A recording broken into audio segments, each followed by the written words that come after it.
Isang mapagpalang araw sa bawat isa. Ang Panginoong Hesus ay nagturo muli sa napakaraming tao.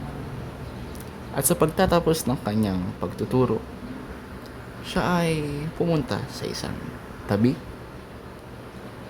sa isang mapayapang lugar, bago lumubog ang araw upang siya ay manalangin.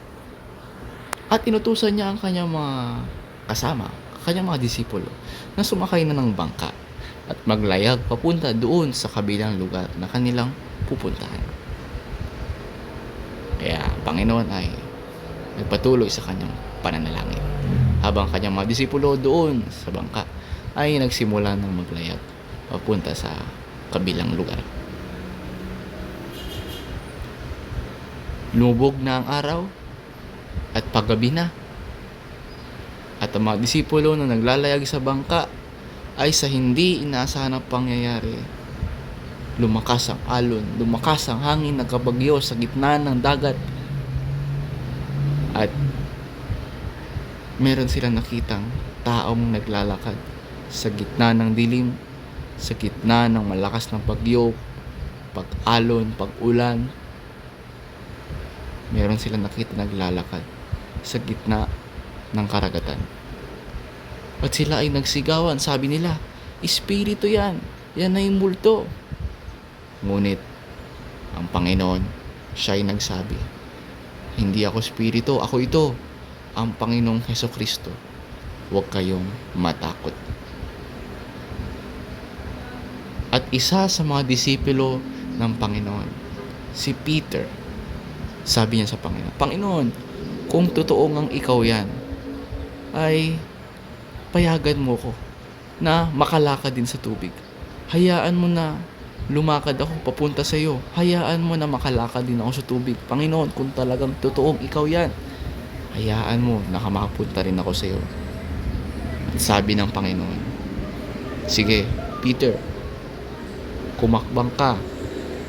Kumakbang ka palabas ng bangka at maglakad ka sa tubig papunta sa akin." At si Peter ay humakbang sa bangka at siya ay nakalakad sa karagatan papunta sa Panginoong Hesukristo. Ngunit malakas ang alon, malakas ang pagbagyo, malakas ang pag-ulan, malakas ang hangin. At si Peter, habang siya ay naglalakad papunta sa Panginoon, dahil na sobrang lakas ng pagbagyo, ay nawala ang kanyang paningin sa Panginoon. Siya ay naglalakad papunta sa Panginoon, siya ay nakatingin lang, ngunit dahil sa sobrang lakas ng mga alon, nawala ang kanyang pagtingin sa Panginoon. Tinignan niya malalakas na pag-alon, tinignan niya malalakas na bagyo, ang malakas na paghangin, at dahil doon, siya ay unti-unting lumubog. Siya ay lumubog. At kanyang nalaman at na unti-unti na siyang malulunod. Dahil doon, siya ay sumigaw sa Panginoon, "Panginoon, tulungan mo ko." At agad-agad ang Panginoon ay nandyan. At siya ay hinawakan sa kamay, iniahon sa tubig, tinulungan. At sila'y kapwa na naglakad pabalik sa bangka. At hanggang sila ay nakarating sa kanilang paroroonan. Kaya nga, mga bata,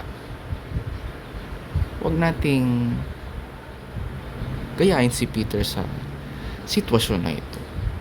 Dapat ang ating mga mata ay nakatingin lamang sa Panginoong Hesukristo.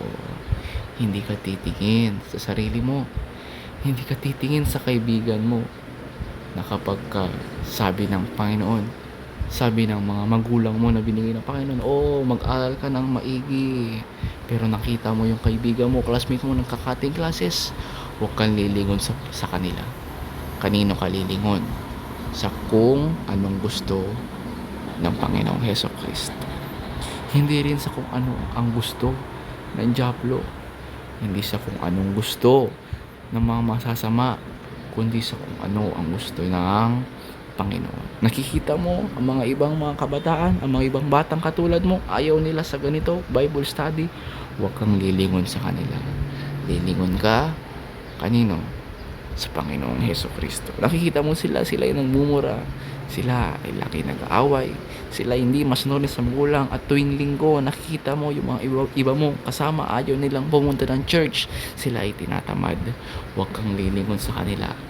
Lilingon ka lang sa Panginoong Hesukristo.